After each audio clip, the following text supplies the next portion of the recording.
ఏంటి అమ్మా అవి? ఏంటి అవి? ఇక్కడ సారాయి ప్యాకెట్లు అమ్ముతున్నారని తెలిసిందిలే, అందుకని. టిఫినేనా?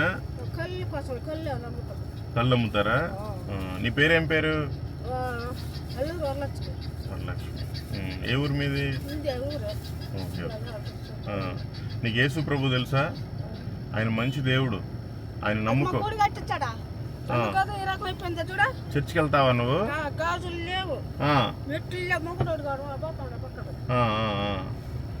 ఓకే.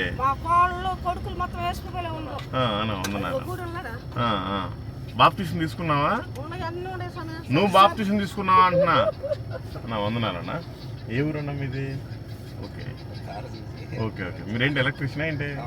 మాది కనిపిస్తుంది కటింగ్ లేరు. సరే పెద్దమ్మా, నువ్వు బాప్టిజం తీసుకున్నావా? మరి నువ్వేమన్నావు? బాప్టిజం తీసుకోకుండానే నాకు చేతులకు గాజులు లేవు, బెట్టెలు లేవు, అయి లేవు, ఇలేవు అంటున్నావు. ఏం ఉపయోగం? యేసు ప్రభుని నమ్మేవా నువ్వు?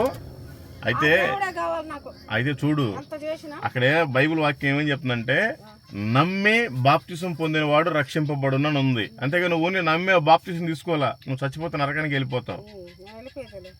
వెళ్ళిపోతావా నరకానికి? నువ్వు బాప్తిసం తీసుకో. నువ్వు ఎట్లాగో నమ్ముకున్నావు కదా, అన్ని తీసేసావు కదా, ఇంకేముంది? ఊరక పాస్టర్ గారి నీళ్ళలో ముంచుతారు, అది ఒక మాదిరికారం.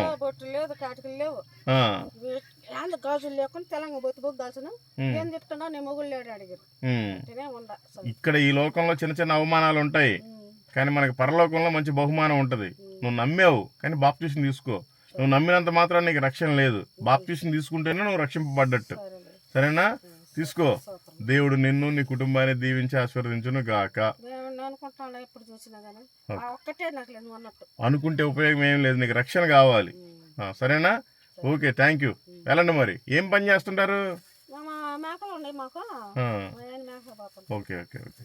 సరేనమ్మా, మంచిది. థ్యాంక్ యూ అన్నా. చెప్పండి, ఏంటి సంగతిలో? ఈ ఊరేనా మీది? చర్చికి వెళ్తారా?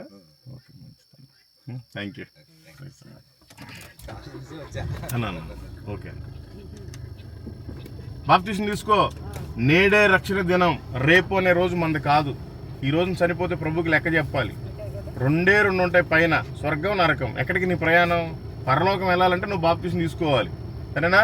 Okay, thank you. ఓకేనే.